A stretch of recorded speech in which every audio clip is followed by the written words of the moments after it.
You stand on the shore of the ocean watching the tide come in. You sense the call of the sea beckoning to take you further. You step forward little by little, not knowing what to expect, but expecting more. You keep going as the ocean calls you to enter in to deeper waters. Do you care if we go to like 5:11 to make up time? Oh, yes, that's fine. Okay. We used the 2 hours. I was late, so it's fine. I was thinking 5:11. That's 5:11 your time. Yeah. So that's 3 hours. No, it's Yeah. not 2 hours. It's 4:11 my time.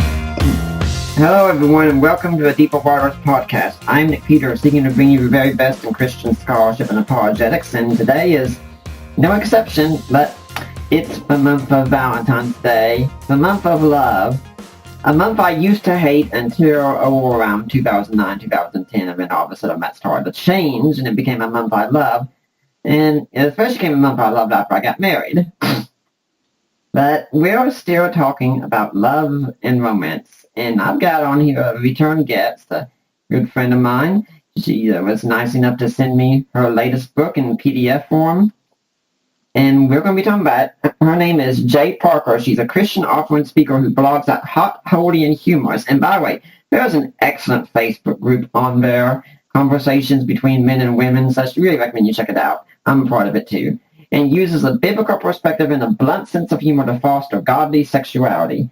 She has penned 4 books on sexual intimacy and marriage, most recently, Pillow Talk, 40 Conversations About Sex for Married Couples. Married for 26 years, Jay has fondly nicknamed her logical husband Spock. And by the way, in pre-show recording, I heard her in fact calling him Spock here. She has 2 grown sons and lives in the great state of Texas. She holds a bachelor's degree in history from Abilene Christian University and master's degree in counseling from the University of Houston. It's her personal story of redemption that fuels her passion for passion. Jay, welcome back to the Deeper Waters podcast. Thanks for inviting me back. I'm glad to be here. Now, if my audience doesn't know much about you, can you tell us a bit about how you got to be doing what you're doing? Oh, gosh, I feel like this is kind of a long story, but it basically, the answer is God. Mm-hmm. It's that I just did have this personal story of redemption about how kind of when people give their personal testimonies, mine was in the sexual arena of how God just redeemed that situation for me and brought me to a much better understanding of what his design was. And then I kind of started being the person who talked to a lot of people and gave advice and was interested in how it was going for everyone. I just wanted to share that message. And then I felt like he was nudging me to do more with it. And so I started a blog anonymously, actually, back in 2010. And 3 years later, I just, dropped all that and I was just Jay Parker. And I've just been blogging since, writing books, doing some speaking, and I just love being able to help couples embrace sexual intimacy in their marriage the way God intended. Mm-hmm. It's if someone had told you years ago that this is what you would be doing with your life, you probably wouldn't have believed them, would you? No, no one, I've said this, no one says to a kid, hey, what do you want to be when you grow up? And they go, I want to be a sex author and speaker. Nobody says that. Mm-hmm. But that's kind of where God led me. And I was a little bit reluctant at first. Mm-hmm. I wasn't so sure I wanted to do that. And I kind of thought at first, well, I'll just do some writing on this and then maybe it'll help some people and I'll just move on with the rest of my life. And it grew so much because there's a real need for this and for people who are willing to boldly and biblically speak about it. I'm kind of curious what Spock happens to think about his wife kind of being a sex expert and such. Yeah, every now and then I'm like, people ask me that, how's he feel about it? And I mean, the funny answer is to say, are you kidding? Like he struts, because his wife writes about great sex. But honestly, the real answer is that he's just really pleased that, we can help other couples. Mm-hmm. And he's very on board with being able to help people and understand the importance of this in their marriages. So. Mm-hmm. It's pretty odd that this is one of the 3 big issues that couples argue about the most in marriage. I think it's supposed to be sex, money, and in-laws are the big three. Yeah. And I remember before I got married, I was thinking, well, Allie just loves me so much, and when we get together, she can hardly keep her hands off of me and things like that and such. So, yeah, when we get married, this isn't going to be an issue for us. We're going to be all on the same page entirely. That delusion dies pretty quickly for a lot of couples, doesn't it? Yeah, I think we do have these expectations that we come into marriage with, and sex isn't always what we expected it to be, and then we have different reactions about what that means for our relationship or how to handle it going forward. A lot of people bring baggage into a situation, or they just don't have enough teaching, or they misunderstand. Like a lot of times we think that if this is how we see sex, that our spouse is going to see it the same way, but they're different gender. They come from a different background. They've had different teachings. They're just a totally different person. And, which is why you married them, because you liked that. But it can cause some issues when it comes to negotiating the sex part. Yeah, I think it's pretty odd that when I look at it, it seems like men seem to, they love that their women are different, but when they communicate, they wish their women thought more like men, and vice versa. And that causes a whole lot of miscommunication, doesn't it? It does. And I think some of it is that when we're first falling in love, we do have these sort of rose-colored glasses, and a lot of it is actually biological. We have things happening with our body with hormones and endorphins and all this stuff that we look for all these positives in this person, and we don't pay attention to this other stuff as much. But then when you get married and you're with this person all the time and you're living with them and you're sharing a bed with them, these things start to become more noticeable. And then you've got to either, some people react to that by trying to avoid the subject because it's unpleasant, because there's a conflict in it and they didn't expect that, and so they don't want to deal with that. Other people, continue to try to work it, and other people just kind of try to find some middle ground. We just have different ways of trying to deal with that, and usually it takes a little while and some attention and oftentimes some good advice to know how to handle that. I think one of the things that happens, especially for Christian couples who decide they're going to save sex for marriage, is while they're dating and such, where the guy, he's kind of restricted in what he can do, but the woman sometimes is very, very physically affectionate, and everyone's on their best behavior. The woman's dressing up the nicest she can, trying to be as attractive as she can. The guy's constantly pursuing, doing everything he can to woo the girl and things like that. And then they get married, and things change, because now that sex is included, the girls are going to say, is this all you think about? Is this all you want and such? And the guy's saying, hey, where was the girl, who couldn't keep her hands off of me when we were dating? Yeah, that's definitely true. And some of it has to do with our differences in how we actually become aroused. Typically, men become aroused more quickly and oftentimes visually. And women, it takes a little more wooing, a little more kind of coaxing into it. And coaxing's maybe not the wrong word. It sounds like you're kind of pressuring them. That's not what I mean, but they're being wooed and drawn in. And so when you're dating and you're, holding hands and you're hugging and you're kissing and all those things, I mean, those are things that that really feel good to a woman. And if she gets a while of those, she's going to be very open to you. But then when she get married, I think a lot of men are like, okay, but I'm aroused and sex is on the table, so let's go. And she's not there yet. Yeah. So, but she also doesn't understand on her side, because she's like, well, you used to woo me and you used to do this, and you never just kiss me to kiss me. Well, and guys, I'm not saying guys don't kiss their wives just to kiss them. They do. But if you have that difference in sex drive, the person who's the lower drive can feel like they're being put upon a lot more. Yeah. So.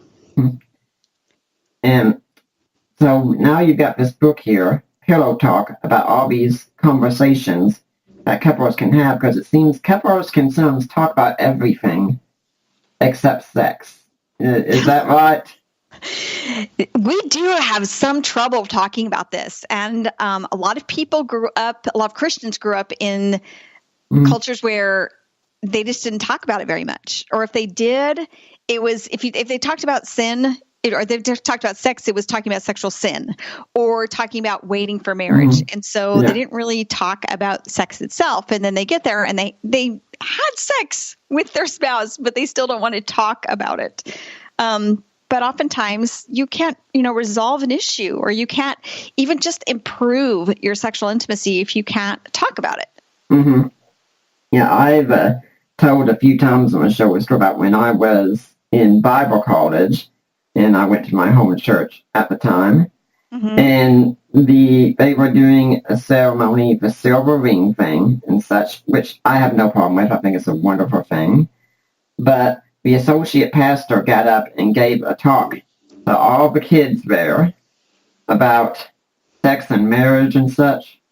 And when he was talking about it, he was saying, now, I want you to know, if you have sex before you get married, it's going to be for selfish reasons. Now, to an extent, I could agree with that, but, well, yeah, that makes sense. He said, now I want you to think about this. What if you get pregnant? What if you get an STD? Think about the shame you could feel on your wedding night. Think about what you might have to tell your future spouse and such. And I'm sitting this thing and want to say, Pastor, excuse me, but those sound like selfish reasons to me too. And he kept going on and on about all this stuff, and I'm sitting back there, and I was getting bored.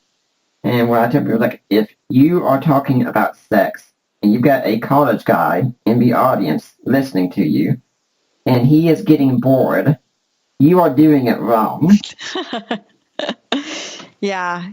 There's a way to talk about this positively. And I mean, in the bio, you said I have 2 grown sons. So I have talked to my sons about this and tried very hard to stress that sex is just a great thing. It's wonderful in the right context where God intended it to be, in the right way, and with the right attitude. And so those are all things that you have to consider. And too often our secular culture in particular has this idea that sex is for our own pleasure. And it's kind of like, we take pleasure and they take pleasure. And we have sort of parallel pleasure. And that's not at all how God created sex to be in a marriage. There's a mutuality to that. And you're talking about the selfishness. There's a selflessness to sexual intimacy in a marriage. And so that's something that we really should be stressing more, to talk about how your sexual intimacy is a place where you can also show Christ-like love to your spouse. Yeah, I remember sending you a video once from College Humor they did with a realistic sex scene and such, because I always tell guys, give me very good answer, guys. Once you think everything you see in the movies and such, forget all about it. It's totally bogus. It is not realistic at all. No, it's not. But I think we can scare people too. And it's like, it's actually really good, but it's not. But it's not polished like that. I mean, this is the other thing, is when you see a movie, I've always said, well, yeah, you've got, actors who've had makeup artists, fitness trainers, they have lighting, a director, choreography, script, everything. That's not what you show up with in your bedroom. You show up with you and your spouse. And it's better because it's real, but it's also can feel awkward at first. And it also means that you're not going to arrive the way you think. A lot of people think, well, since we know how sex happens and I have sexual desire, then I will be a good lover. And that's just not how it works. So you actually have to learn your spouse's body and learn your own, and learn how to arouse and excite and satisfy one another in bed. Yeah, and also in the movies, what you see is the final scene. They can shoot retake after retake as much as they need to if they want to, but we don't have that option. Yeah. Yeah, you get one take. So, Well, actually, it's kind of funny. You do get one take on that. But one of the beauties of marriage, I have said many times, is God smartly putting this relationship, this committed relationship, is that you know, if one time doesn't go terrific, it's okay. You're going to make love hundreds of times in the course of your very long marriage. Hallelujah. And you will also get to learn one another over the years. Most couples report better sexual intimacy, 15 years into the marriage or so. It's just, and that I think is because they're become more and more confident about what they do. They know their spouse's body more. They've intentionally learned things. So R.C. Sproul, I read a little bit in a book he had about marriage. Before I got married for a while, I was working for Christian Research Institute, so I was able to peruse some books and such, and I looked at one section. Of course, when I was looking at these marriage books, I jumped straight to that section. And he talked about how he was, shortly after he got married, he went and visited an uncle, I think. And I had said to him, so, what do you think about it? And he just said, terrific. And he said, you don't know the half of it yet. And R.C. said, he was saying, what does this old codger know that I don't know? And he says, well, now, 20 years later, I'm looking back, or 15 years later, I'm looking back, like, oh, he did know a lot that I didn't know, because things change. Yeah. It definitely has changed, and you really have seasons. I think I have a chapter in the book about that, how you have seasons in the marriage, and you have sexual seasons too. And so that's okay. Like, there are times where you're in a season of discovery, and other times where you're kind of in a maintenance season, maybe. Maybe you're having a reawakening. Maybe you're, whatever. There's just all kinds of different times in your marriage, but in the marriage, you have the time to have all those experiences and to feel the fullness of all of it. So now let's talk about the book. The book's Pillow Talk. Oh, yeah. What's the purpose of this book? This purpose is that I've had a lot of couples throughout the years comment to me or email me and say that they've got an issue in their marriage. And oftentimes what I ask is, well, have you talked to them about it? And I get back, no, that they haven't talked to him. They don't know how to talk to him. They don't know how to have that conversation. They don't even know what to think about things. And so I came up with this book that is really about having those conversations. And so each chapter has a topic to discuss, a few opening thoughts, and then there are some questions that you ask one another and listen. And I give a lot of tips in the early part of the book about how to have that conversation successfully, how to listen and not criticize or shut down, or how to keep those communication lines open. And then there's also bringing in scripture and what it says, and praying together. And then I did add a couple of things that every chapter has at the end, some homework, shall we say. So a couple of ideas to kind of apply what you've learned on that topic.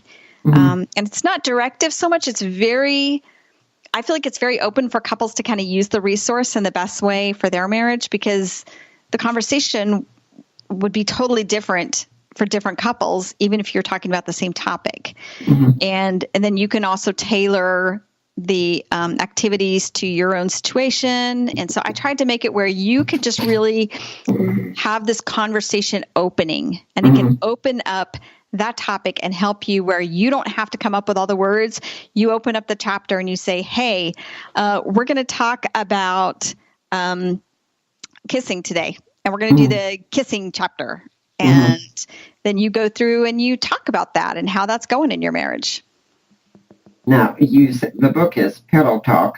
Does that mean all these are supposed to be read when the couple's in the bedroom together, or does it matter?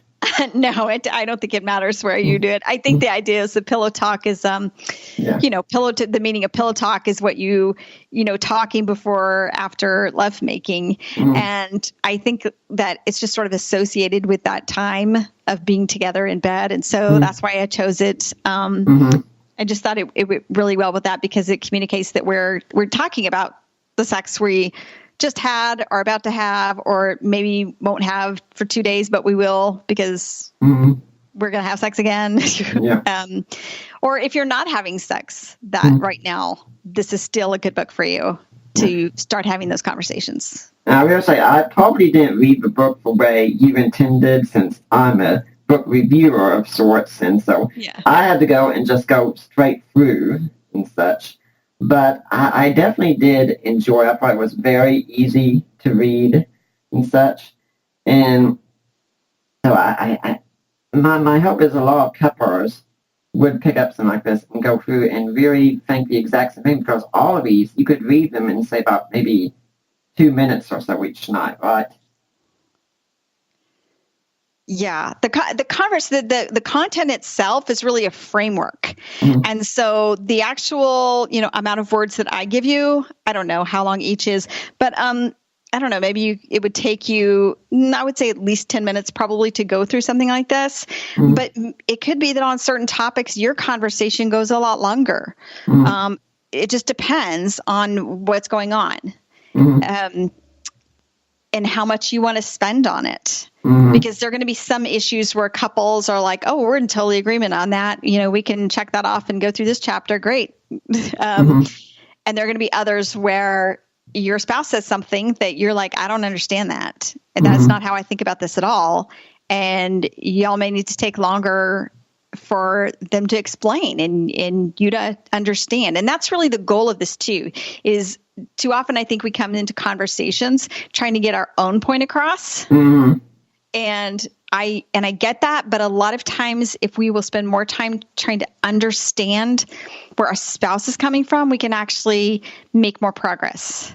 Because people, they want to be understood and they want to be known for who they are and loved.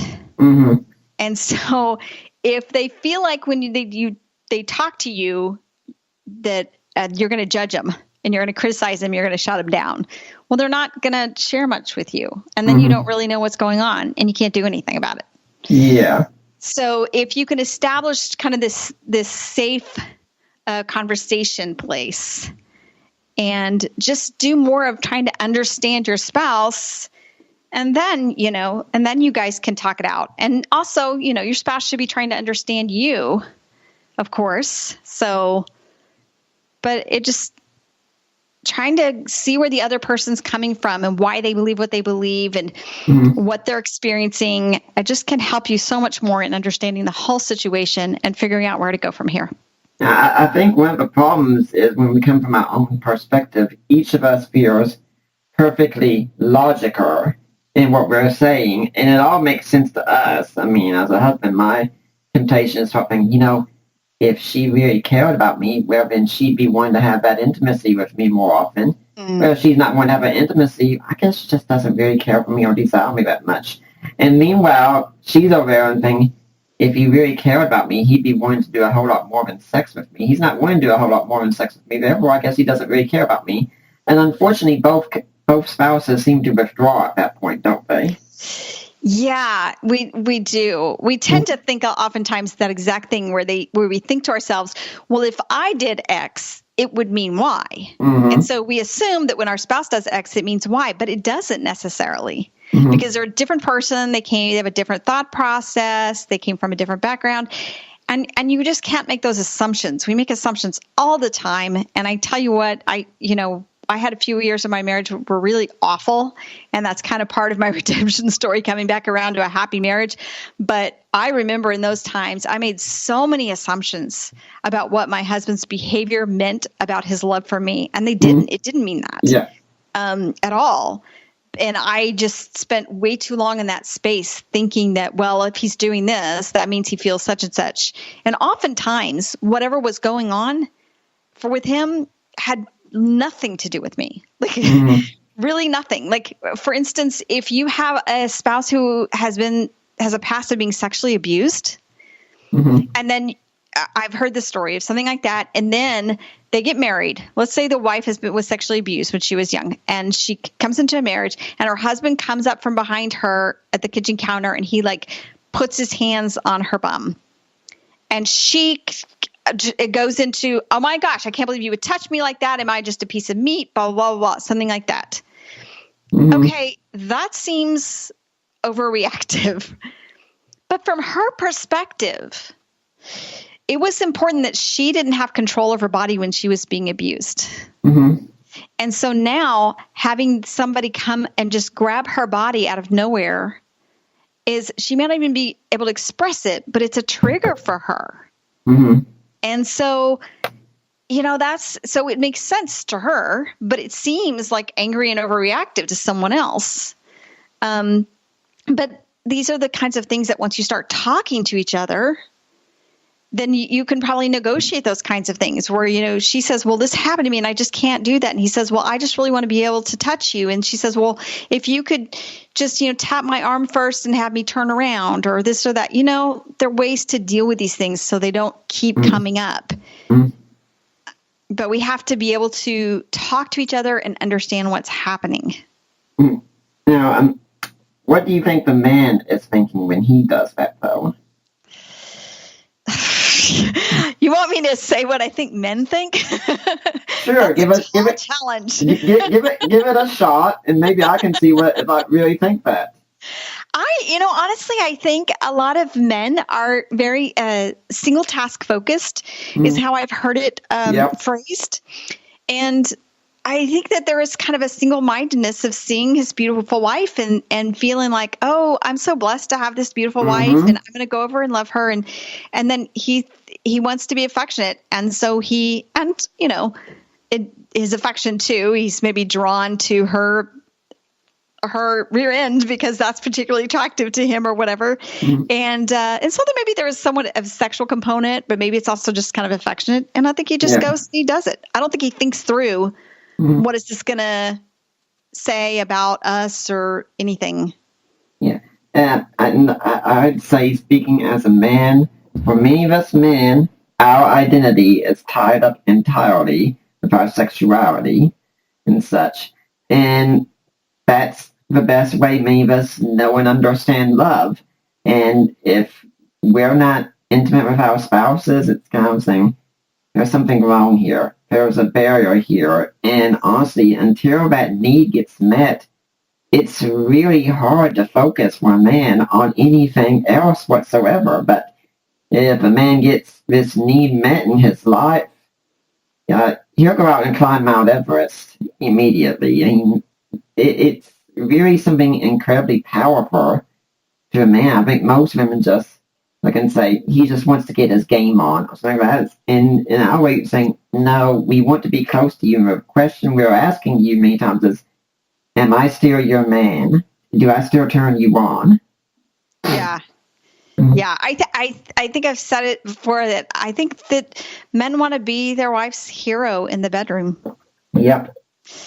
Yes, and so I think that's one of the good things is most husbands, and not all, if that's not happening, then there needs to be some conversations in your marriage. But most husbands are very excited about getting their wives sexually excited. Oh, yes. Like it really has a very satisfying effect for a man to pleasure his wife. Yeah, we're going to have fun regardless. We're going to enjoy it regardless. But when we know you enjoy it, that's a compliment to us. I think it'd be the same way, for instance, that a woman could enjoy, for instance, cooking. But when she cooks a meal and her husband lets her know he really likes it, that's a compliment to her even more. Yeah. I'm probably the wrong person to talk to about that since I'm not a great cook, but the analogy is still good. And meanwhile, I think for my husband did not marry me for my cooking. I guarantee you that. And I think a lot of women want the emotional connection. Their fear is their husband's going to be romantic to them. We're going to go, we're going to have sex together, and then he's going to shut down because he's got exactly what he wants. And at this point, the guys, emotionally connect a whole lot more. Keep chasing your wives just like you did when you were dating. Yeah, there's just got to be this give and take. And I think we do have to talk to each other about what our sexuality means to us. And because a lot of times, the higher drive spouse will talk about needing sex. And that is really not good phrasing, because what it sounds like is I need a physical release and and you're the tool through which I can get it, which is not really what's happening, because I've just talked to enough people to know that that's not what's happening. They're actually thinking, I feel really connected to you. Yep. When we make love, and there's a physical release, but it ties deeply into my heart and my soul and our relationship. You have to be willing to talk about that. And now I will say there are other people for whom their sexuality is iffy. They came from a situation where they're not confident in their sexuality, and maybe they need to talk about that, about what being sexual has meant to them in the past and the negatives involved, and figure out how they can get to a more positive place. Now let's get into some of the chapters here and such. And also one other thing to do is there's things in each chapter, some things for him and some things for her, right? Yeah, there's I don't know that there are very many that are divided out like that. But yeah, I think that I would say all of them, they cover a broad number of topics. So it's quite possible that he will have some favorites and she will have some favorites. Now I'm just going to go and pick some ones that I particularly think could be some of the most interesting and such. Obviously, we don't have time to cover all 40 of them here and such. How about preparing our bedroom here? What does that exactly mean? I mean, we could look and say, well, there's a bed in there. What more do we need? Yeah, I hear from so many wives in particular who say they cannot just step into the bedroom and just start to engage if there's some problems with it. Like, I mean, if it's just really messy or the kids' toys are in there, like it fires up our thinking about what else we need to do, or we can feel like too much of that mom in the moment, like a mom instead of a lover. And so maybe those things need to be cleaned up. I've also heard a lot of people who have TVs in the room, and it becomes a problem because that's the place where they sit and watch TV. And then it doesn't feel like the make love place. No TVs in our bedroom here. Yeah, I'm not saying that you can't have a TV. My husband and I have a TV in our bedroom, but it doesn't cause any problems for us. If we ever turn it on, I mean, there's only 2 times it gets turned on, and that is either my husband's watching a game and can't be in the living room to watch it, or we're watching something together. So we're like snuggled up in bed watching something. So that's the only time it's on in mine. So, but a lot of people that's different for. And so you have to ask yourself, what in this bedroom is distracting us or causing some problems for us being able to get into this? And you really should just make it a conducive environment to really feel good. We recently bought a new mattress, and that has made a difference. So just investing in something like that we finally could. And for some people, it's the feel of their sheets. For some people, it's the lighting. But there's just lots of things that you can do to kind of make your bedroom a more inviting place. Yeah, and I think there are some things we guys can do here a little bit more as well. When we got married, we had like some synthetic rose petals and such. And so when a night came, but I thought Allie and I were going to be having a romantic evening and such together, take some of those rose petals and throw them all over the bed. And we've got some electronic candles and such. Turn those on. They can even be turned on by remote. And one of the things I got her is she was just looking through Facebook or something. Someone told me she saw this lamp that's based on the rose from Beauty and the Beast. And she said, oh, that's so nice. I went straight on Amazon to see if I could find it, had enough credit, and picked that up for her so we can turn that on and such. So, guys, not only get the place looking nice, but get it looking romantic, and that means a lot to a woman's heart, doesn't it? Yeah, it really does. And, some women more than others, but definitely just the effort and just making it a nicer place. We want our bedrooms to feel serene and welcoming. There's also a section on pursuing your spouse, because we talk about this some, but it seems sometimes that once a couple marries one another, there's a tendency to say, okay, I've got you, guess I can sit back and take things easy and such now. And both of us really back down on that pursuit some, don't we? Yeah, we do. And some of it is time crunch, I think, for a lot of people. They feel like, well, we only have this window of time, and so we don't have much. But there's lots of little things that you can do even through the day to kind of just flirt and let your beloved that know that they're beloved. And really, I think that there's a title of a book by Dr. Kevin Leman that's called Sex Begins in the Kitchen, written for men, about how you're preparing your sexual relationship with your wife all through the day, every day. So it doesn't just happen when you're in the bedroom, or it doesn't just happen when we've done everything else and you turn off the TV and then you turn to her and say, hey, you wanna? I mean, that's not how it's going to work. And so we do need to pursue each other. And we also need to understand what that looks like for us, because people like different kinds of flirting. And, what is it that communicates the kind of desire that your spouse wants to receive? So a lot of us guys are really ignorant in this kind of thing. What does it look like to pursue our spouses? Oh, see, I actually think this is a hard one because, for instance, if you've got a wife who's very romantic, and it could be the kind of thing where, you bring her flowers sometimes, you leave a love note on the mirror, you, wrap your arms around her and I don't know, cite a line of poetry or something. There are other wives who are the other spectrum for whom that doesn't really hit them. They feel more valued when you maybe just spend more time with them, when you maybe joke with them or whatever. So I try to make these chapters too where you can discuss what really works for you. I would say generally for most, maybe not most, but a majority of wives are going to appreciate words, you expressing nice things throughout the day, that especially that have nothing to do with sex, that have to do with you appreciating who they are and what they do. That is a big thing.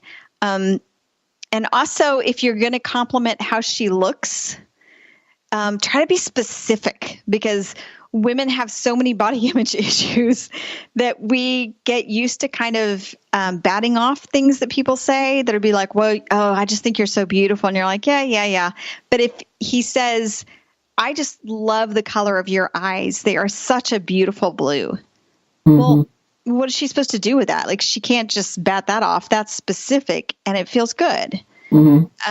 So those kinds of things can help. And also a lot of wives like physical affection. Hold her hand, just hold her hand while you're sitting on the couch or walking somewhere. Put your arm around her.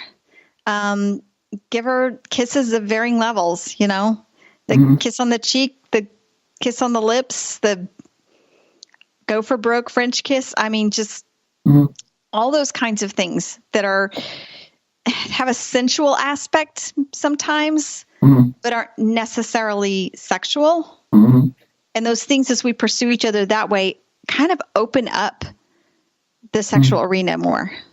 Yeah, and I think I should add some caveats for guys. When you're commenting her on what's beautiful about her, don't jump straight to sexual parts immediately, either. And when you want to kiss her, don't jump straight there, either. Yeah. This is a thing too, is a lot of men, I think, have not received training on this, is that, again, it's kind of back to what we talked about earlier, where if X happened to me, then I would feel Y. And so men think things like that, like if she went straight for me and started kissing me like crazy, or if she touched me in that private place, that would drive me wild. And they don't understand why it's not having the same effect on her, except that God made our biology processes different. And so when you learn more about how your spouse works, then, you can understand what works for them. Maybe you need to ease in a little bit more. Maybe they need a little more buildup. And and by the way, on the other side, I tell wives, you know what? Sometime just go right up to him and put your hand there. you know, he will probably like that. And so I tell women to be more blunt, because often I hear from wives too who will say things like, well, I hinted that I was willing to have sex. And I say, well, what did you do? And they'll tell me some small thing. And I'm like, he's a man. Would you just look straight at him and say, I want to have sex? And so then just be straightforward with the guy.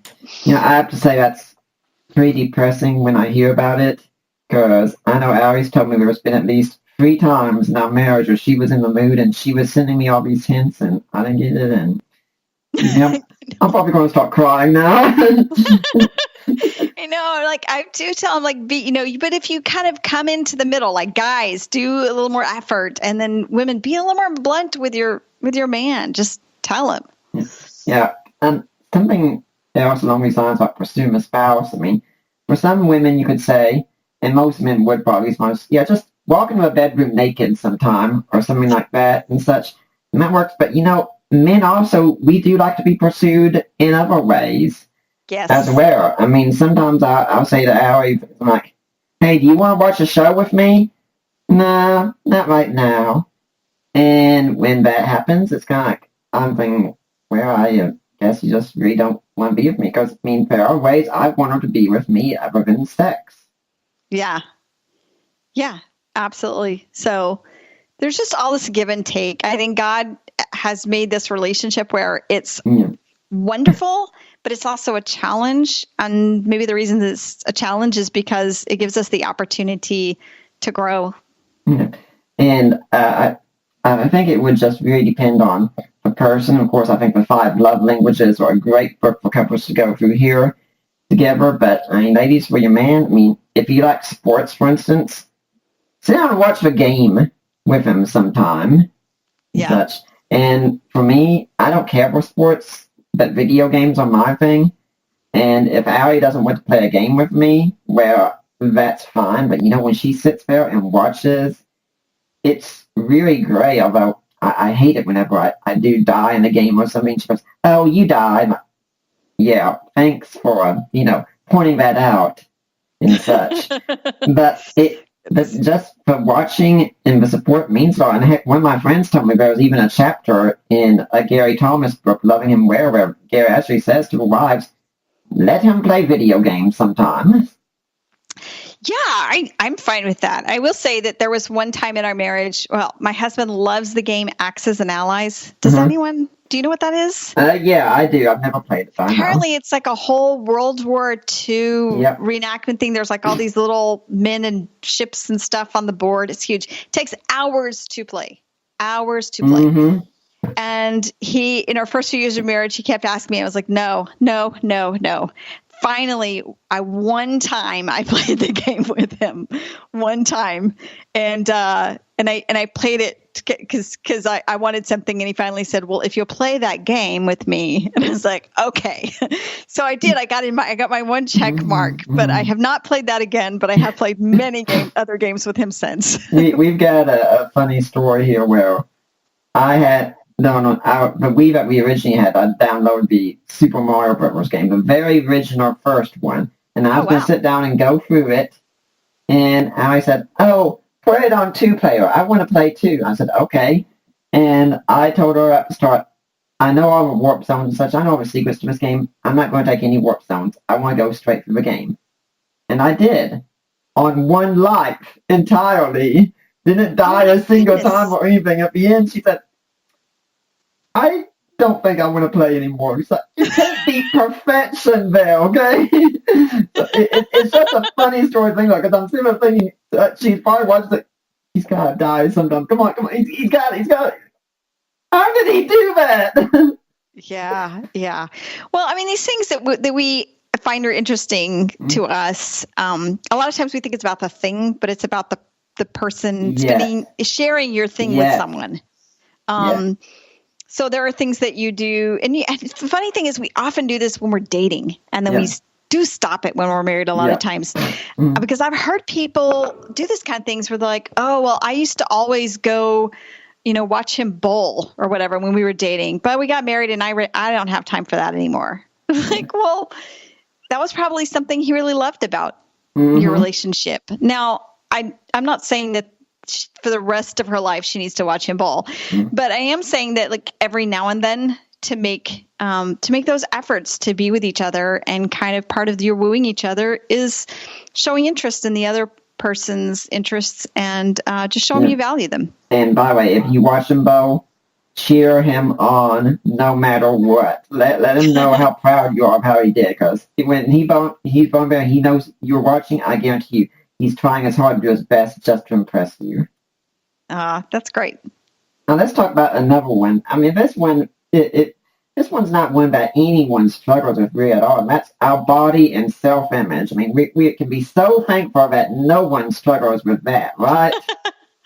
Oh my goodness, so many. And I gotta say, I think that men are struggling more and more with this too, because there's been more and more focus on men being muscular, especially. Yeah, I make a joke that Allie wanted to go see the Aquaman movie, so we went to see it together, and I said, yes, Allie loved that movie. It was because of the plot. That's what she that's what she really liked. I mean, there was this meme of that's a Jason Momoa, right? Yep, there was this meme of him in the movie that you can see online. There's got a picture, and it says, "Moms be like, I'll take you to see Aquaman." Yeah. And the funny thing is, I mean, you find out we have all these superheroes and we have all these things going on, and oh my gosh, I actually feel for those guys in so many ways, because I've read what they do to have to get ready for those roles, and the diets they put themselves on, and the 4 hours in the gym a day, and I mean, no one can do that, and so it's just completely unrealistic what we see out there. And so many of the images that we see on magazines and media are they're tampered with to look better than the person actually is. So we come up with these ideas of what we're supposed to look like, or we just compare ourselves to other people around us. And sometimes we compare ourselves to some other period in our lives. Like I've definitely hit middle age, and my midsection is not as small as it used to be. and it can be hard to be like, man, I want the waist I had when I was 30. But I'm not 30, it's not going to happen again. And there's enough to celebrate about who I am now. Yeah. And I'm kind of think for some strange reason, I don't really struggle with this too much with Allie, because I've seen her get excited about me before, and that's absolutely astounding to me. So I kind of act the exact opposite. Maybe it's a nerd thing for me, because being a nerdy guy, when you find a woman who loves you, it's like, oh my gosh, really? Me? You picked me? You want me? Out of all the men in the world, you want me and such? And like, I walk with confidence around her, because like, you are the only woman who loves me this way and loves me for me like this. So like, I'm going to enjoy it. Yeah. I think it's some people really don't struggle as much. Some people struggle a lot. It depends on, kind of your personality, your sensitivities, what you've experienced before. But if you have those issues, and I hear from so many wives who struggle to get naked in front of their husbands because they don't feel, they don't look like they want to look for their husbands. And the vast majority of husbands I hear from say, I don't even see what she's talking about. She's beautiful. Yeah. And it's not that they're stupid. It's not they don't know that you have, more pounds than you used to, or whatever it is that but when you see somebody that you don't just see their appearance, you see them, the person. Yep. And their appearance is a piece of that, but it's a piece of the whole. Yeah. And so, when I look at my husband, to me, he's the sexiest man alive. I get into, it can be a room of 500 people, and the guy I want to go home with is my husband. And that is because not only do I think he's good looking, which I do objectively think he's good looking, but I have all this history with him. I know him. I know that person that he is, and it's just all wrapped up in how I feel about him. And I think that's true for husbands with their wives too. Yeah. I posted something in your group recently about this where I said this, and I think a lot of ladies might have been shocked by this. I think most of the guys who said, ladies, when you come and you're scared to be naked in front of us, when you hide behind the towel or anything like that, it gives us the feeling you don't trust us, you think we're judging you, you think we don't think you're beautiful, you think we're lying when we say things like that, and it is a kind of rejection to us men. Yeah, I definitely think it can feel like that for a lot of men, and they feel like, why don't you trust me? Yeah. Why I just told you you're beautiful and you batted it away, and I meant it genuinely. And so I think they can feel very hurt by that. Now I will say from a lot of women's perspectives, again, it's one of those things where it may have nothing to do with him in the sense that she has had thousands upon thousands of messages growing up and in the culture about what is she supposed to look like. And so as important as our husband's opinion is, it is really hard for his voice. It takes a long time for his voice to replace that, all the messages she received. And she has to be willing to absorb them. Yeah. And ultimately, she has to get her worth from knowing her creator is, who actually made this body and this look. And so when you feel confident about that, then you can embrace the compliments that people give you.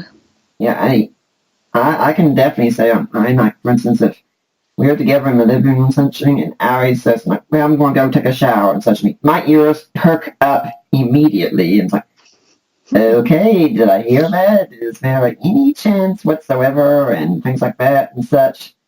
I mean, that's how much we guys value seeing our wife's body. I mean, even if we don't get to have sex, we value seeing, because I've said, if you took me to see the Mona Lisa, the Taj Mahal, Niagara Falls, Grand Canyon, Jerusalem, anything like that, I went on vacation seeing one of those. And she would say something in my ear, like I remember saying, hey, how'd you like to go back to our room and see another site instead? I was like, yeah, we're heading straight to the car. I'm probably speeding the whole way to get back. Because that is the site I want to see the most. Yeah. Yeah. And I think, too, we have to understand that God, made us in this complementary way. We made our bodies different, where it's not just that you're the beautiful, it's not just about your beauty, it's also about your differences. Yeah. And so I actually learned a new term last week that I didn't know, but kind of the way men's hip bones are different from women's, and they kind of have the curvature. I'm sure Jason Momoa has this. Anyway, there's something called an Apollo's belt around a man's hip bone that kind of have this little inner curvatures, and it's very different from a woman, very different from how a woman is made there. And that is something that women often notice. And we're not, oftentimes women are not as visual as men are. And so I think that it told a lot of wives, look, men seem to be really fascinated by her curves and the softness of her skin compared to his. And, just the differences and the private places that are just, nothing like what he has. Oh, yeah. And so those are just really exciting. I remember you made a post a few weeks back or so asking, guys, why is it you find certain parts of your wife's body particularly appealing and such? And you were asking us all to be respectful. I think we were, and most of us gave this great answer. We don't know. We just do. But one thing I said is, and I think it's a danger we can fall, because it makes seem like guys are crass. They care so much about the bodies. And no, guys, we are a bodily faith. Our Lord came and lived in a body as a carpenter. I'm sure he got calluses on his hands and such. He walked the earth. He ate. He drank. He used the bathroom.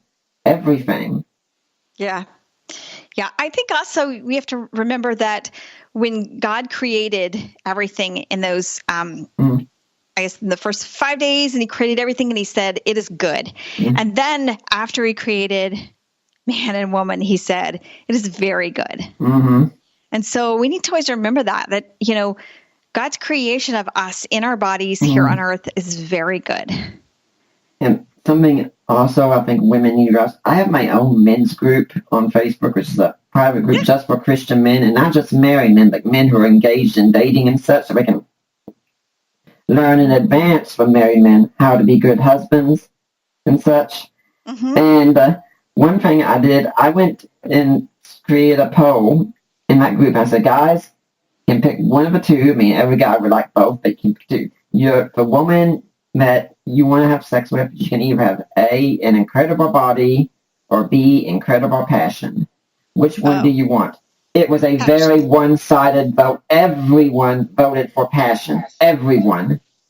Yeah, that is a big thing, is to have a wife who wants to be with you, and just generally speaking in your relationship, but also in the bedroom. And I've told a lot of wives, look, confidence and enthusiasm go a long way. Okay, so let's move on to another question here. How often should we make love? Oh, yeah, that's a good question. So I've actually given an opinion on this one. So in the chapter, it's really a matter of you two figuring out what is going to work for you. You went for every day, right? But yeah, I'm sure there are people who are going, yes, please say every day, so I can turn to my spouse and say, see, the expert said every day. Yeah, if you want to have sex every day, knock yourselves out. But I say you should be having sex at least once a week, because anything that takes some real physical activity that you do less than that is not going to feel good when you do it. It's especially true for wives. There's kind of a use it or lose it component for a lot of women. And so our bodies, we need a little more frequency for everything to be good. And, but I would say also biologically and just on relationships, the ones that are in healthy places, they're usually having sex at least 2 to 3 times a week. Yeah. So that would be kind of, I would say everybody needs to aim for 2 to 3 times a week, but at the same time, Song of Songs 5:1 says, drink your fill of lovers. Be intoxicated with love. And then it says in Proverbs 5:19, I think is where it also says, may your breast satisfy you always. May you ever be intoxicated with her love. And I find it fascinating that God actually uses the word intoxicated about sexual love between a husband and wife. Like he's basically saying, yeah, you don't really have to worry as much about moderation and the lovemaking thing. If y'all want to go at it every day, drink your fill. Yeah. And a guy can't be intoxicated if it's not being shared. Yeah. That's true. And that whole, this whole Song of Songs book is great for a couple to read together, because you see so many of these things that we've talked about already. Yeah. You see this couple pursuing one another. You see this couple praising one another's bodies. And you see them having this mutual lovemaking and, all those things. Now, I'd like to remind everyone at this point, you're listening to the Deeper Waters podcast. I've got Jay Parker here talking about her book, Pillow Talk. If you're here next week, we've been talking about how awesome sex is here. Well, we're still going to be talking about that, but we're going to be encouraging young people, wait until you're married. And I'm going to have Greg Speck on here with his book, Sex, It's Worth the Wait, aimed particularly at younger people and such who aren't married yet and are tempted to give in before marriage. We're going to talk about why you should really wait and hold off.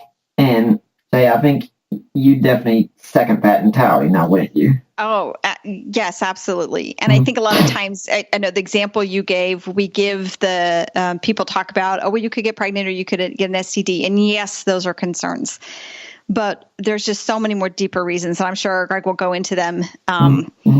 But, your hearts are involved, your souls are involved in this. And you want to be responsible how you handle this gift from God.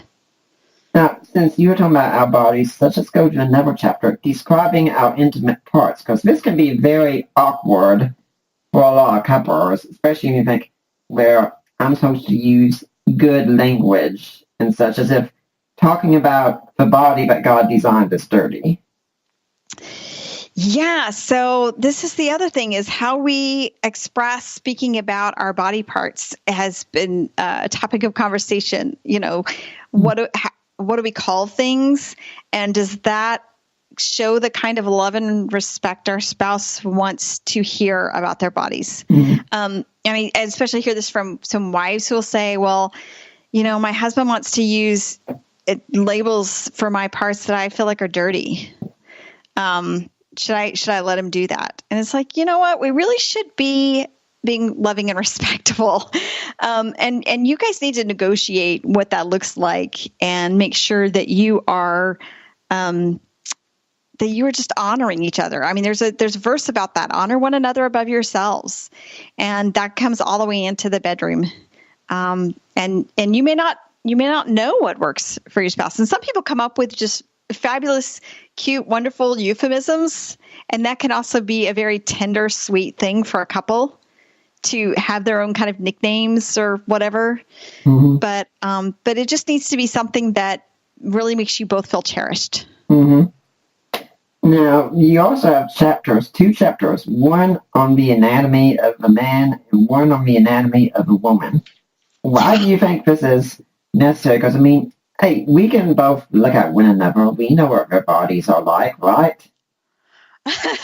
Yeah, we think we do. We think oftentimes, okay, well, I know what sex is. It's you put, tab A in slot B and it's all good. But it's a very intricate system that God created. And there's different places that have different sensitivities down there for both man and woman. Yeah. And once we learn a little bit more about those parts and we're able to speak about them specifically, we can kind of help direct each other too. You can say, well, this is where I like to be touched.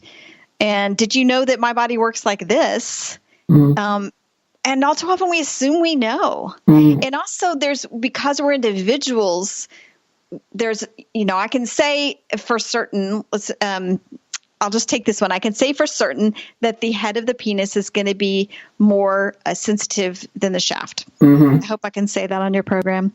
Yeah, you just did. I was going to say, but I can't say exactly how sensitive that is going to be for one man over another or where on that. That's more individual, or how he likes to be touched and things like that. But once you know a little bit more of the actual anatomy and you understand how those things work, then you can learn more about each other specifically. I know Ari once told me, he said, I really wish you'd learn to touch me in such and such a way and such. And I hadn't thought about that before. So I went online, did some research, no pornography, no videos instructing or anything, just written stuff that I could go through. And there are places you can learn this kind of thing online, such as your blog and such. Yeah. And she definitely appreciated that I went and learned this kind of thing. It really meant a lot. And it had been something I'd never understood. And it reminds me of one of the pieces of advice usually given to men is go slow. Yeah. I think a lot of times too, men in particular, they like to feel like if they're going to do something, they want to feel mastery over it. They want to feel like they're good at it. And since you talked about it before, the identity being tied up so much in sexuality, so then you want to be a good lover. You want to be a good lover for your wife. You want to be your hero. And then if you're in there and you're like, well, this isn't actually working. She's not really responding the way I thought she would. And then some husbands will think, well, I guess she's not, I guess she's just not very arousing.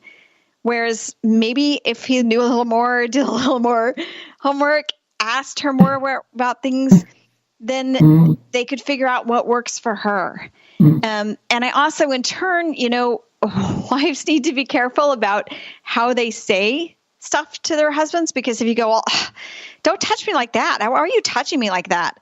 Like that's some guys will shut down because they're like, well, I can't even, I'm trying to be a good lover and I guess I'm not. And then they don't want to do the thing because they can't even do it well. Yeah, that applies even to housework and such. If you ask your man to clean the dishes and he does it, but he doesn't do it perfectly, and the first thing he gets is criticism, he's not going to try again. Yeah. Yeah. It's you have to work together on these things and find these new ways to communicate. But we need to get over this idea that we're supposed to arrive in the marital bedroom knowing exactly how to make love beautifully every time. It's like anything else you do. You have to learn. Yeah. And and the fact that you've seen some movie scenes doesn't mean you can do it. I mean, I could watch a whole bunch of videos of skateboard tricks, and that doesn't mean that I can get on a skateboard and do the trick. Yeah. As a gamer, for instance, I've had times I've tried to get past a certain level, beat a certain boss, and I'll go and I'll watch a video and think, this guy makes it look easy. Hey, I can do that. Go back and say, how the heck did that guy do that? I can't figure this out and such. But the truth is that by the time somebody's at that point that they're doing a YouTube video or something and showing their gaming, they've played for hundreds of hours, So I think it's the same thing too, this is one of the good things of kind of being my age, is that I do have enough background that I can tell you some things that will work and some things that won't work. And so I can maybe help you, cut down on the amount of the length of time to get to sort of mastery in the bedroom. But you also just have to be willing to kind of invest in that. And some of it is just basic knowledge of human anatomy. How did God make our bodies? This is also, I think, one of the dangers for couples who decide we're going to do things like live together before marriage and have sex together before marriage. But we want to make sure the sex is good for us and such, because that's setting yourself up for kind of a disaster. I mean, Kevin Lehman in his book Sheet Music says most couples, when they talk about their wedding night and such, but it doesn't send them to the moon and back. They give it a D if they have to grade it and such, because you're just learning and you're going to make a whole lot of mistakes. Yeah. But I mean, there's also but you still have that excitement. Yeah. And so it's okay not to be perfect together. Yeah. That's part of the journey together, and it's part of a shared experience. And that's okay.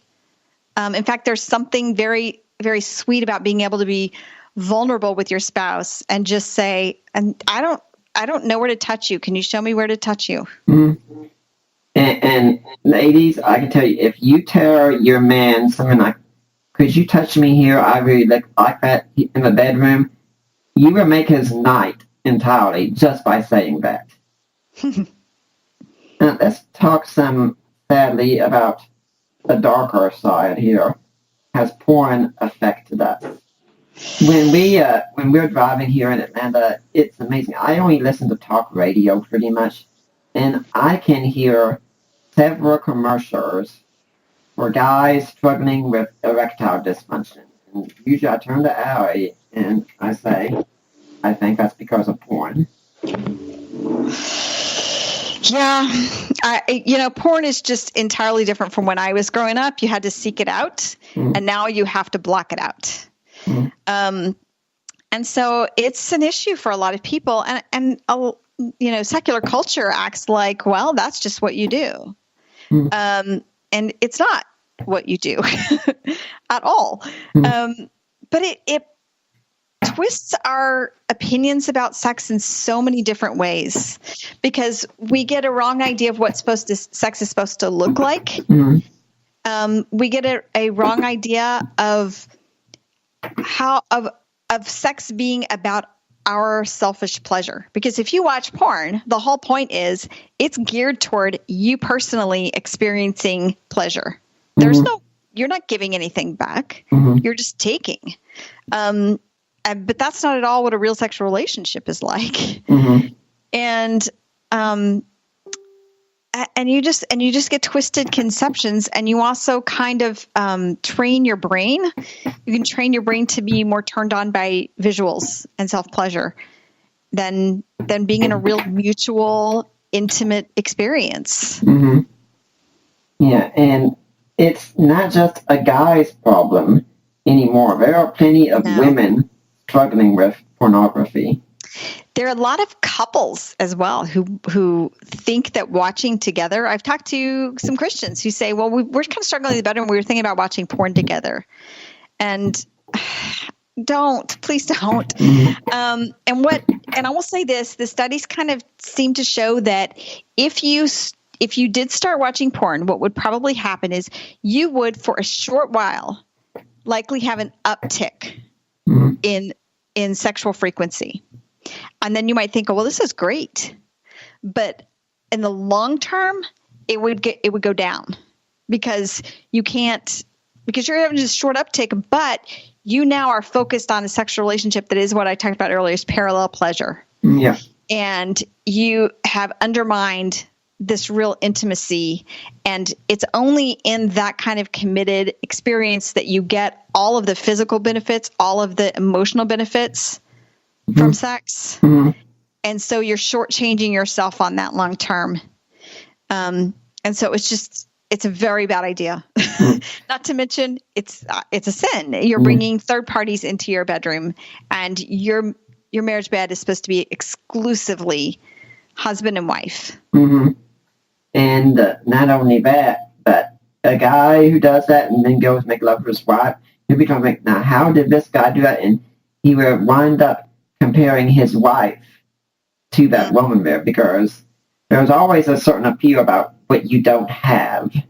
Yeah. About what you do have. And the funny thing is, as you talked about earlier, it's kind of women often are worried that if their husband has watched porn, it means that she is being compared to the appearance of a woman in porn. Yeah. But I think what's really happening is all too often men are comparing their wives' enthusiasm to the enthusiasm of the woman in the porn film.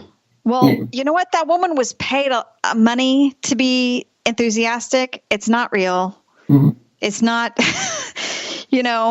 it's just not. Yeah, I can say when we're watching a movie or TV show and there is a scene like that in there, what catches my nose the most is the passion. That's what's most appealing. Yeah, and people think, well, that's, why isn't my wife as passionate as that woman? I wish she would come after me like that. And it's like, well, also that's just a wrong attitude, because it's like, why isn't this person doing things for me sexually? It's very self-focused. Mm-hmm. And maybe the question needs to be, I wonder what I could do to get my wife to that level of enthusiasm. Yeah. But also, just don't even do that. Just deal with your wife and ask, what is this relationship supposed to look like? Yeah. And I often tell guys, if you watch pornography, you're basically being a coward. Because you're really saying, I can't go out there and get a real woman on my own and love a real woman on my own, seduce a real woman on my own. So I'll sit over this fake woman, as it were, who doesn't even know me, but is willing to put on a show for me, and it's something that requires no risk whatsoever. You're really making yourself less of a man when you do that. Yeah, I agree. Mm-hmm. I understand that the temptation toward it. And so, if somebody's out there struggling, come on, fight it. Find some resources and, choose something so much better for your life and your marriage. Mm-hmm. Generally, we know that, for instance, in 1 Corinthians 7, Paul says, don't withhold except by mutual consent and been only for a short time. But how should a wife respond if she catches her husband watching pornography? Is withholding entirely wrong then and such, or what? I think that the point of that it's kind of interesting because the point of that whole passage in 1 Corinthians 7, 3-5, a lot of times there's a focus on frequency, and I think that's important. But I think the main point of the passage is mutuality. Mm-hmm.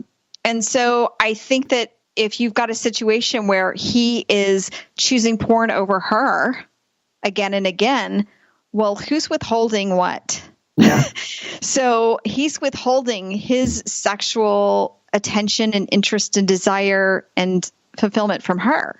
Mm-hmm. And so I think now I'm not saying that sex should therefore stop. It just kind of depends on the situation. For instance, if he's fighting it and he had a lapse, that's an entirely different situation from the husband who's like, well, I'm just going to watch porn and you should put up with it. Well, no, you shouldn't put up with it.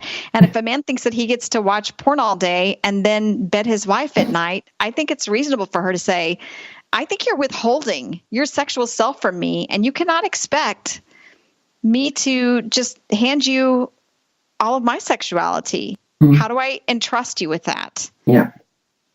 And I'd also encourage people, I mean, this isn't something that I've ever struggled with and such, but there are plenty of people who do. I mean, there are great things to do. I often tell guys, if you want to get some like covenant eyes or something like that and have me be an accountability partner, go ahead, no problem. Talk to a guy you can trust about this. And also consider getting into a group, like my wife and I both attend Celebrate Recovery together. Yeah. And that's an excellent group as well for guys who are struggling with pornography. Right. Do you know much the Triple X Church site? Yes. Seems to have really good resources, and it's I think it's xxxchurch.com. Yeah. But they also have X3 groups. Mm-hmm. And so I periodically talk to somebody who says, I live in an area where there's really nothing here. And I say, you know what? They have online small groups. Yeah. So, that's another potential resource for people to go get help. And don't feel bad about needing help, because this is a very common thing. Persistent porn use is an area where it makes a lot of sense to go get some outside help. Since you mentioned him, I mean, this is a matter for us men who do honor our wives and not watch pornography and such. Craig Gross did write a book with Shanti Feldhahn, Through a Man's Eyes and such. Mm-hmm. And I've talked about that before, and so many men appreciate this kind of analogy and such, because I've talked about, I remember walking through the mall, because a man's world is really a very dangerous place to live in inside of our heads and such, because every woman is attractive in some way. And so I'm talking about going through the mall, and once, because we used to go to a church fair, and I was with some friends and such, I was out walking by myself, and I come across Victoria's Secret. So I look the other way, where another attractive woman is heading straight, going towards me, not coming at me, but going the opposite way of me and such. Oh, great. Then I see a place where they've got all these programs out there, people advertising, and when there's a spa, I think I'll go look and see how much things will cost. And there's a picture of a woman with very little left to imagination. Great. And if I could give an analogy to women about what it's like being in a man's world of temptation, I'd say, okay, picture yourself, you're on a diet, you're striving really hard, and you have to lose those last 10 pounds. But you also have to go to the grocery store. And while you're at the grocery store, you have to go down that aisle. I don't know which one it is. It could be the cookies, the chocolate, the ice cream aisle, whichever aisle it is. You have to go down that aisle and resist temptation. Welcome to a world your man lives in every single day, where women are constantly being used in media for sexuality and such. And I'm not saying it's wrong, but women go out in public trying to look their best. They should, but it's very tempting for a man. And he goes through all that, and he stays faithful. He's so proud of himself, comes home to you, shut down entirely. It's very difficult for a man. Yeah, this is a struggle for some men, for sure. Mm-hmm. And there's a lot of stuff out there. I mean, to be honest, our culture, there are a lot of images out there with very little left to the imagination. And a lot of women don't know exactly how their dressing is having quite the effect it's having. But I think that I used to say a lot of things more like bouncing your eyes. And I think that I do think if it's just like an image, if it's a Victoria's Secret poster, just don't look that way. I mean, there's no reason you don't have to purposefully look at magazines or images or something. Learn to ignore the billboards, whatever. There are pastors who can have a very hard time with a sermon if a woman's very revealing V-neck in the front row. Yeah, well, but then the other thing is I think about how Jesus, interacted with women of all kinds of reputations, and he didn't, he managed to do it in a way that saw not just their appearance but the person. And so sometimes I think that our response should actually be to think more about this. Like there was a conversation that was had with some women about how this woman had chemistry with this guy who'd started to work at her office, and she was very aware of him, being attractive and this and that, and we kind of counseled her and what do you do about that? And some of the ideas were they were avoid him when you didn't have to, but at the same time, like if you interact with him, then things like, talk about being married, ask him about his wife, remember that he has kids, remember that, all the life that he leads and this and that. And I think that's what we often are trying to get out, maybe not so well, but when we say things like that girl over there is someone's daughter, or someone's mother. But I think the idea is that we're trying to get at that person that you think is attractive, that you're maybe tempted by. They're not just the V-neck sweater and the cleavage. They're an entire person. And if you look at them and you maybe start thinking, I wonder if she gardens or whatever, I don't know, you can actually kind of get your mind to go past the appearance thing and see the person. And we kind of need to be able sometimes to live in that world. I mean, like I live 30 minutes from the beach. You cannot go to the beach and not see somebody who is dressed in a way that is provocative. And so if you live in that culture, people who know this, I remember having conversations with people who lived in West Texas versus me living in a beach town growing up. And we were much more relaxed about what we wore, but some of it is because we had a very different culture and we had kind of learned to be around each other. And so you do just kind of have to see people, and not just parts. Yeah. Well, I'd like to remind everyone at this point, you're listening to Deeper Waters podcast, and everything we do here is listener supported by people like you. And I want to really encourage you to support our ministry financially. Just go to my website, deeperwatersapologetics.com. There's a link on the side. Help support the work of Deeper Waters Christian Ministries. And you click that link in there, you get taken to the ministry of risen Jesus. Have you gone to the right place? Yes, those are my in-laws, Mike and Debbie Lacona. You make a donation, and it will be tax deductible, and it'll go to us. Just notify Mike or Debbie or myself or Allie. Say, hey, I made a donation. I want to go to Nick Peters. I want to go to Deeper Waters. Then there are some ebooks that I have written. We're one right now. That's The Creed for the Ages and The Apostles' Creed in Today's Christian. And some that I have co-written. Defining inerrancy, contextualizing inerrancy, God and natural disasters, Christian answers to this generation's questions. And I want to emphasize groundless for one reason right now. It's a response to Dan Barker's book, Godless. He's the former pastor who became an atheist and such. And I want to talk about that one for a little bit, let you all know about an event that's coming up. And that's going to be here at the University of North Georgia, Gainesville, that he's going to be here. And they wanted to get in touch with someone for debate, and they contacted Mike Lacona to see if he would debate Dan Barker, which he's done before. Mike said, it's going to be on the topic of, does God exist? Mike said, no. But I think I know someone who will.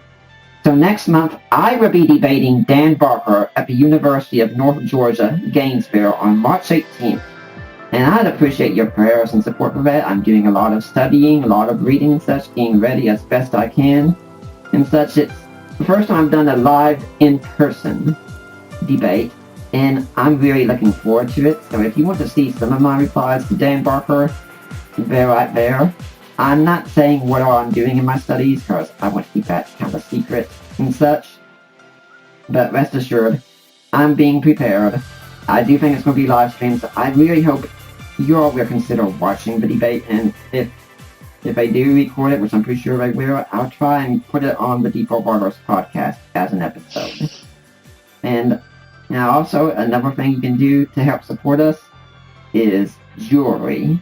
Now, Jay, I'm guessing, like many women, you love the jewelry, don't you? I do like some jewelry, yeah. Well, guys, we have a jewelry store. And you don't even have to just buy this for your wives. You got Mother's Day coming up. Mothers like jewelry just as much. I mean, Jay, you got grown sons. I'm sure you wouldn't complain if some of them got you jewelry. I have a ring my sons bought me for Mother's Day, so yes. Yep. I'm holding up my hand to show it, audience. And guys, what you can do is you can purchase some jewelry of that woman you love, and whatever you purchase, 25% of that purchase goes towards Deeper Waters. You can really help our ministry out that way just by purchasing jewelry that you would have already purchased anyway.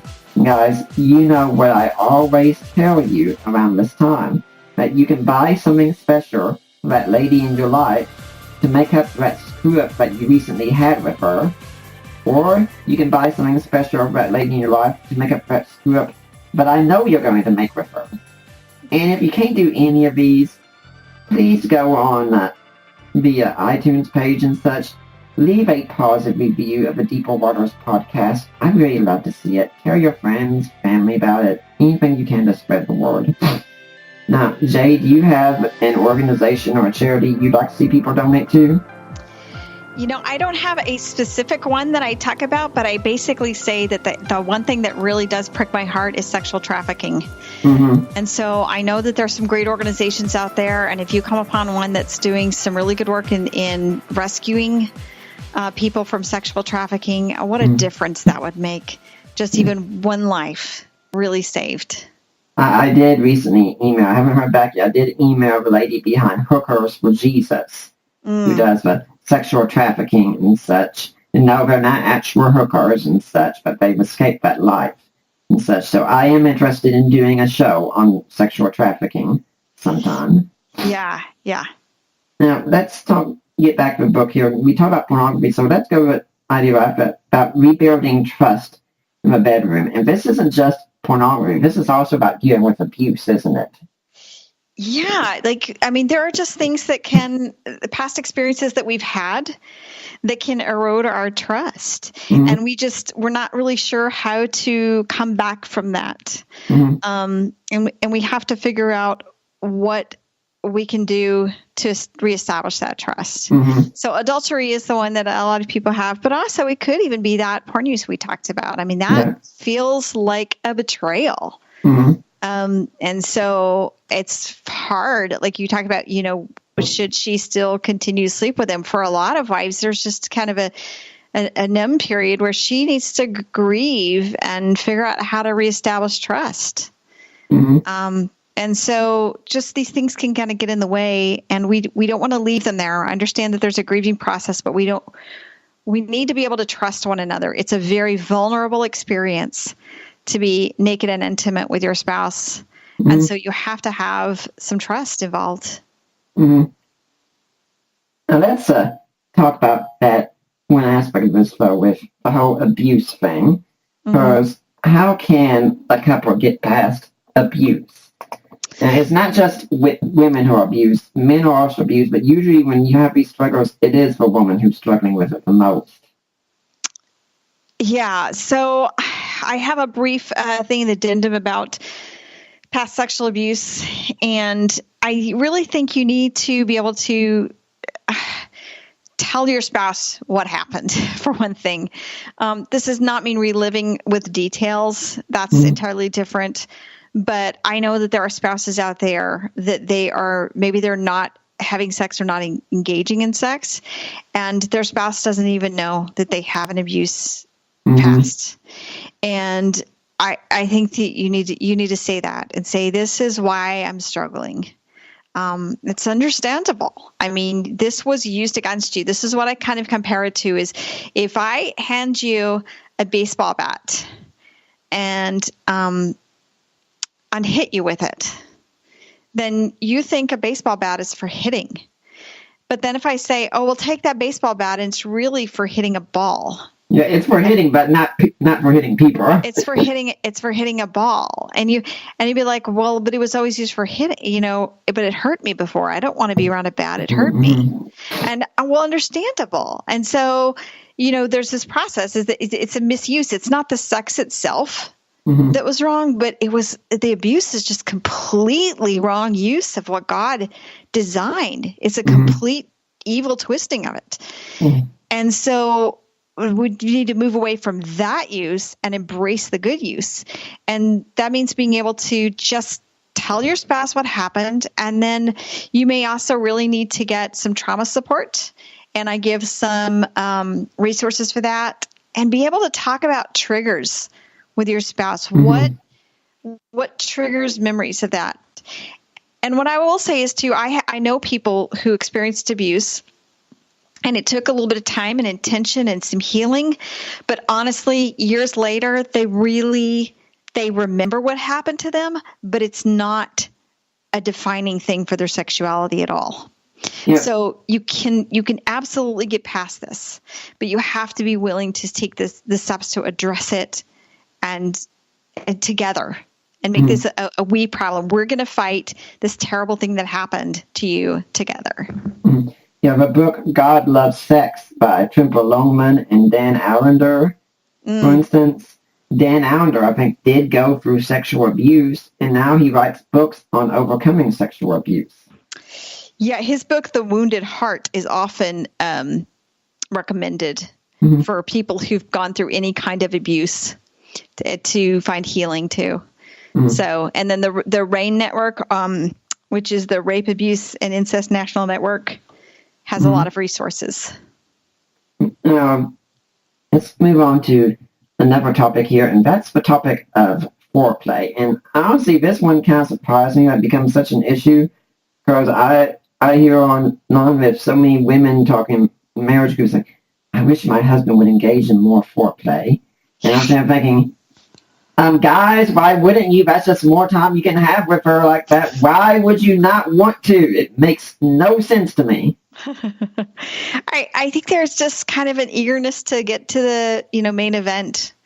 So I think a lot of husbands in particular feel like the foreplay is the warm up entertainment, and they came for the main show.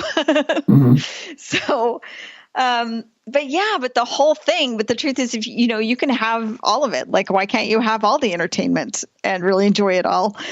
And oftentimes, if you have a good foreplay experience, it's going to make the main event much better. And that really helps wives too. Most women biologically, it takes us longer to become aroused.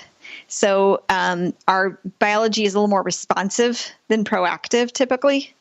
And so we need some more foreplay. We just need a little more time spent during that. Yeah, that's also understand some for women.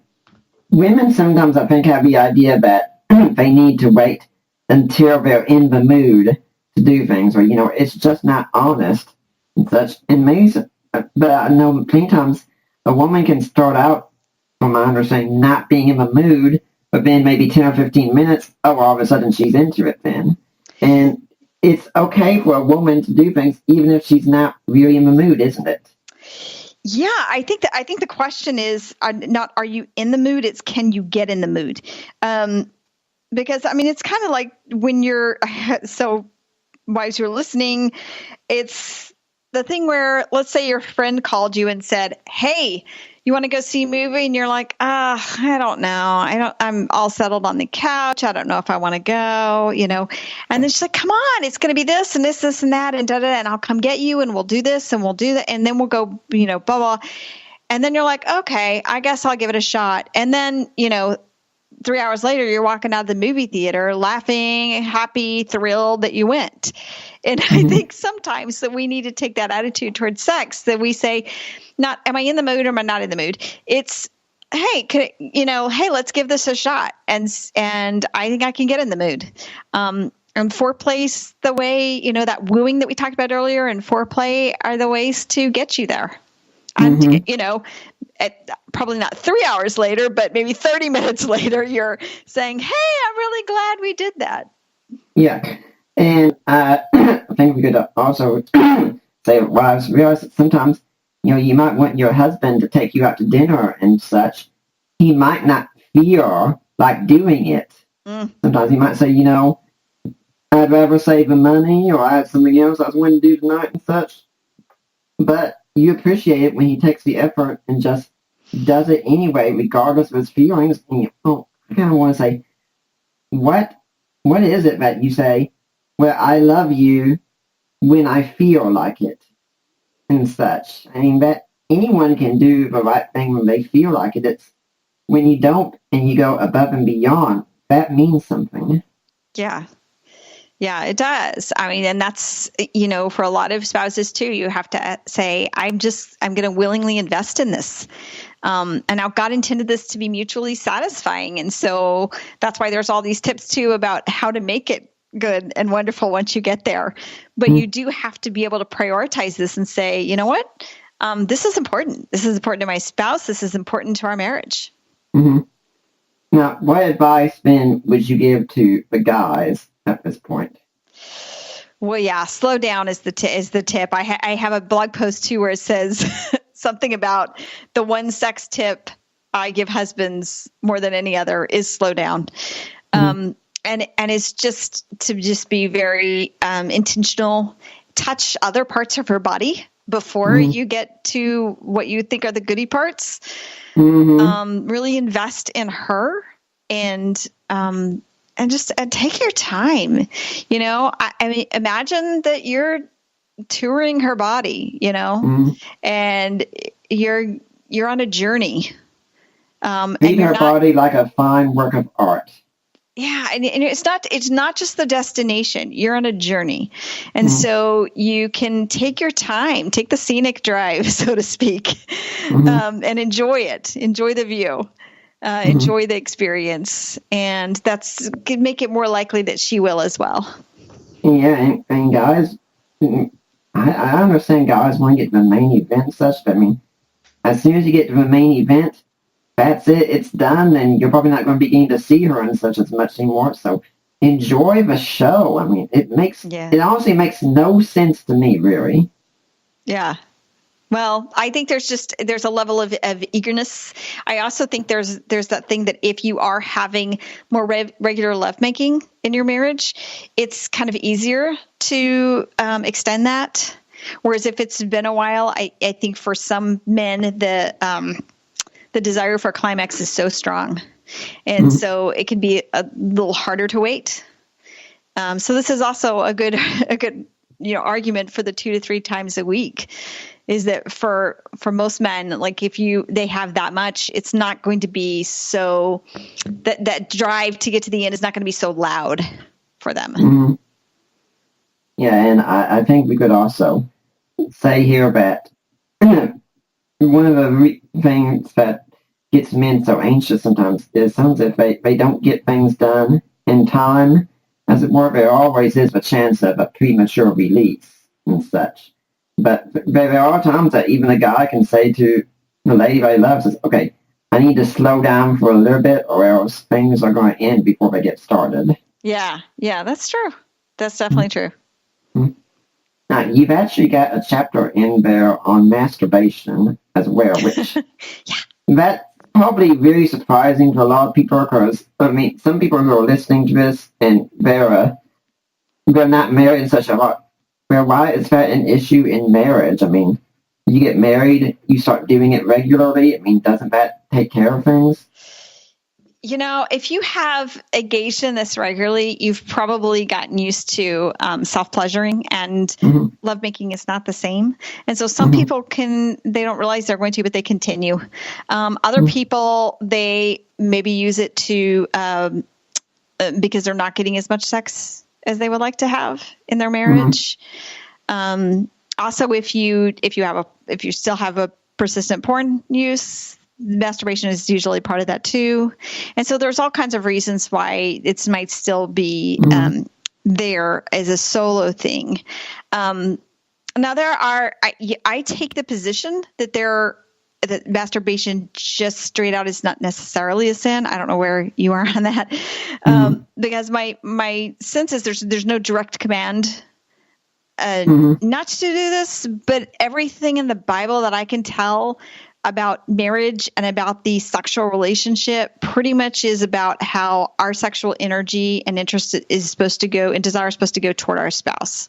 And so if you're masturbating in ways depriving your spouse, then that's a problem. But at the same time, I've talked to couples who, let's say he's stationed in another country for a year. Yeah. And they decide they are going to, have a phone call and mutually take care of themselves while being connected with each other. Yeah. And I'm like, okay, because they're still directing their sexual interest toward one another. They just don't have the opportunity to do something else. Yeah. Anyway, so I don't know where you fall on that exactly. But that's kind of the attitude I take. But I really don't get that specific about it here in the sense that this is also something couples kind of have to negotiate a little bit themselves. Not everybody has to agree exactly where I come down on something. I agree entirely. And I remember you had there was a thread in the group recently about a woman wanted to share pictures of her husband and such, and I was the only one who kind of gave a voice of caution as well, because I could understand, but I said, there's also this danger that, a husband can, if he gets a picture of his wife that's very intimate and such, he can start being able to turn to the picture instead of turning to her and such, and that's a great danger. But at the same time, I can say, if you're a husband overseas in the military, for instance, I can understand, for instance, maybe having, say, a Skype phone call where you go on video and you make sure you share things. But I definitely say in these cases, be very careful with what you're sharing. Make sure that, the line's encrypted and such so no one can hack in and things like that. Yeah. And this is, it's really funny.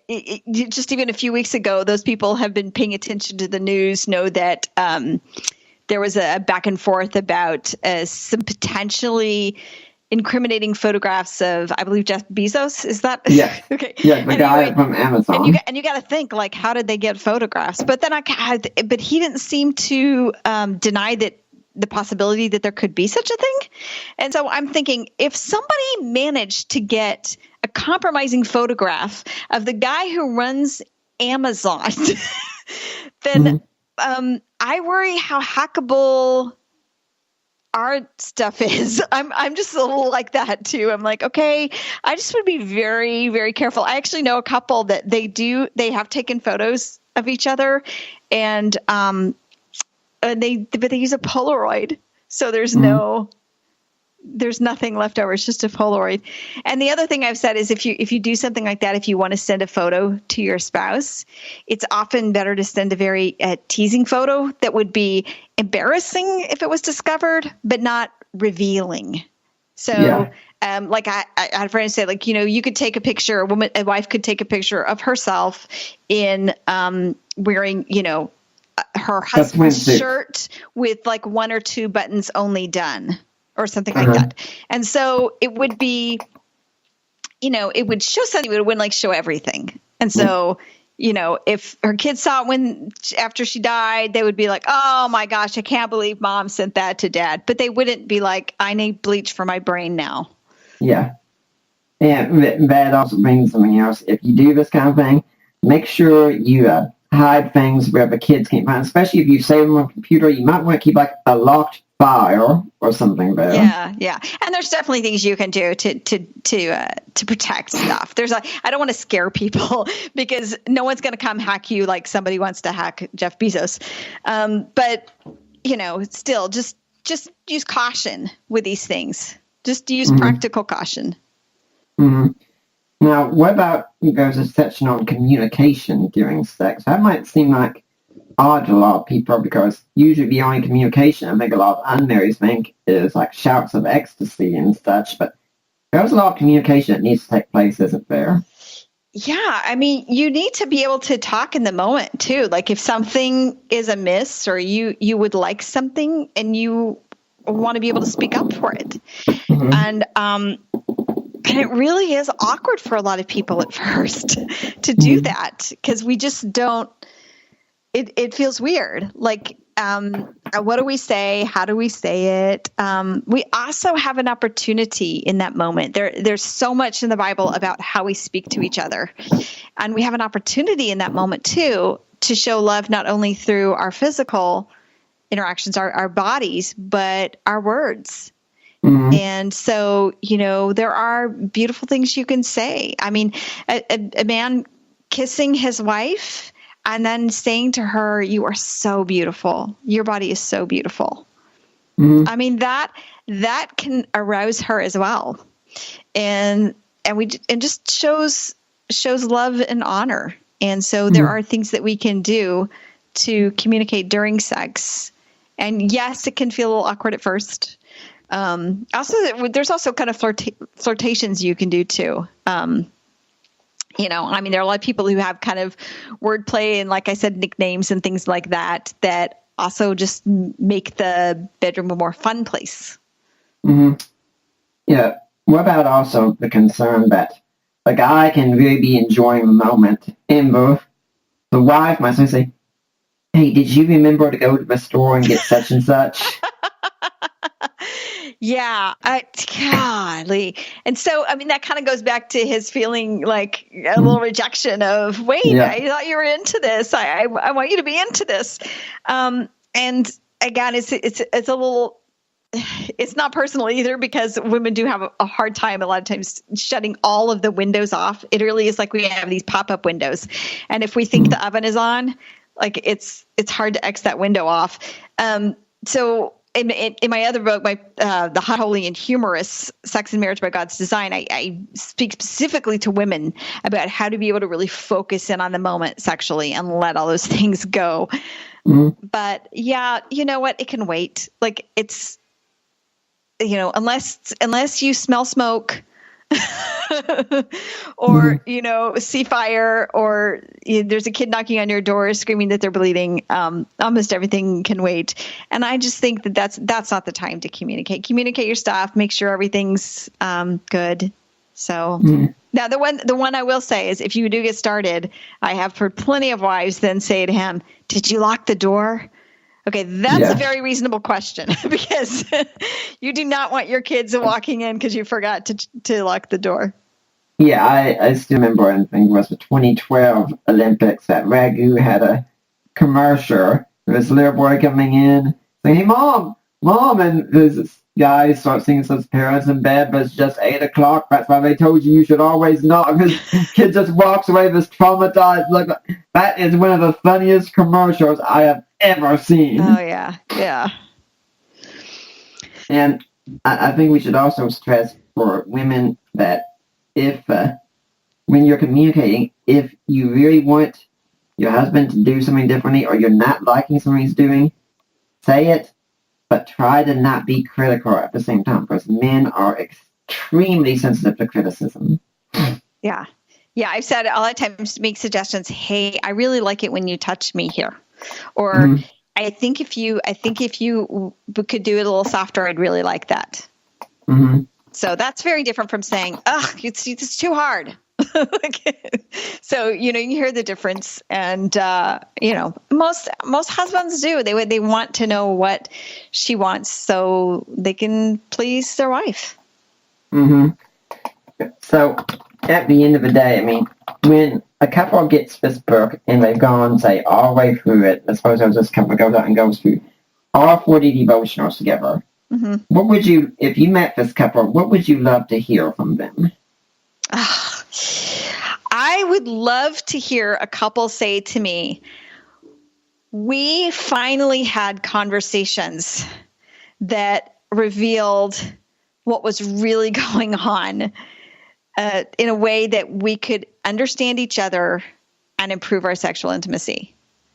That we were finally able to open up the conversation so that we could really find unity on this issue in our marriage. Mm-hmm. And why do you think it's so important these couples have unity in sexuality? What makes it so important to marriage? Well, I mean, we are, God says you become one flesh, and we are supposed to be unified. And even as the body of Christ, there's so much that Jesus talks about with unity. And so we, to be of one mind and all those things. Now, unity does not mean that you're the same person. All too often when my dad, who was a preacher, used to say that the joke that when you got married, it was, and now the two shall become one. The question is, which one?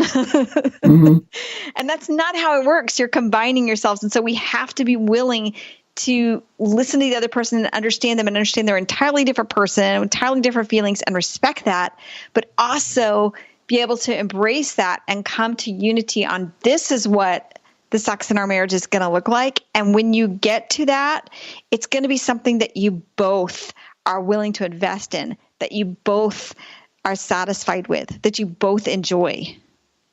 Yeah, I can't say I agree entirely with the viewpoint behind things and such, but because I think people give the devil way too much power, but I've heard it said that the devil will do everything he can do to get you to have sex before you get married. And after you get married, he'll do everything he can to stop you from having sex. Yeah, I've heard that. I do. I think that's how our secular culture portrays it often. And actually, you'll hear Christians say this stuff too. This idea that the marriage is where sex goes to die, and that's, first of all, it's not even true. The statistics show over and over and over and over that married people are not only having more sex, but they are much more satisfied with their sex lives than singles. They're much more likely to rate their sex as good. And that's actually also more likely to happen after several years of marriage. But that also means that you have to be able to invest in this and find that unity. And I think too often we can stress, well, you need to have sex in your marriage, you need to have sex in your marriage. And it can feel like this, there is a duty in a sense, but we can feel like it's just a duty. And it's not. It's a gift from God. And so, but not every gift is something you immediately know how to use, and there's not a specific manual on exactly how to use the sex in your marriage, but you guys can figure it out. And that's kind of part of what I'm trying to do is through use of the Bible as our manual, our life manual, and these conversations that you have with your spouse, you can kind of develop the manual for how are we going to use this gift in our marriage. All right. Well, Jay, I think we've kind of got to the point where we got to start wrapping things up here and such. The book is Pillow Talk, 40 Conversations About Sex for Married Couples. The Kindle version is $3.99. The paperback version is $10.99 on Amazon right now as of the time of this recording. Jay, do you have, I know you do, but tell us before we go on, do you have a blog, a website, an email where people can get in touch with you if they want to find out more? Yes. Okay. So everything is pretty much this, but the website is hotholyhumorous.com. And I'm on Facebook the same way. So Facebook, Hot, Holy, and Humorous. I'm on Pinterest the same way. And I'm on Twitter the same way. So that's just Hot, Holy, Humorous without the and in the URL. And then if somebody wanted to email me, I'm at J, just the letter J, at hotholyhumorous.com. And there's also an excellent Facebook group. Yeah. So if somebody goes to my Hot Holy Humorous page on Facebook, there's groups listed there. And I have one for husbands and wives. And then I have another one that is specifically for higher drive wives. So, Mhm. and I know people every now and then there's somebody who's like, hire dry wives. There aren't that many of there. Actually, my group is over 400 strong right now. So Yeah. yes, if you're a hire dry wife, you're not alone. Yeah, when I think about Higher Drive, I think about how Mark Gungor had given a talk in his Laughing Way to Better Marriage where he said, some of you out there, you're married to wives, they love sex, they can't get enough. And I think I speak on behalf of all men when I say we hate you. Yeah. Now, do you have any final words you'd like to leave for Deeper Waters audience today? Just if you've been putting this off, or if you're just not sure where to start, get a hold of this book, or just go check me out on the blog. You don't have to buy anything yet. Just go check out some of my resources and see if this is the time that you need to start working on that with your marriage. Well, Jay, I'd like to thank you for coming on. Hopefully, if you have another book coming out sometime, we'll see you back here again and talk about that book. Great. Thank you very much. I appreciate you having me on. And I'd like to remind everyone that next week we're going to have Greg Peck on talking about his book, Sex, It's Worth the Wait. And keep in mind, still, my debate coming up. Be praying for it. For now, I'm Nick Peters, and I'm signing off.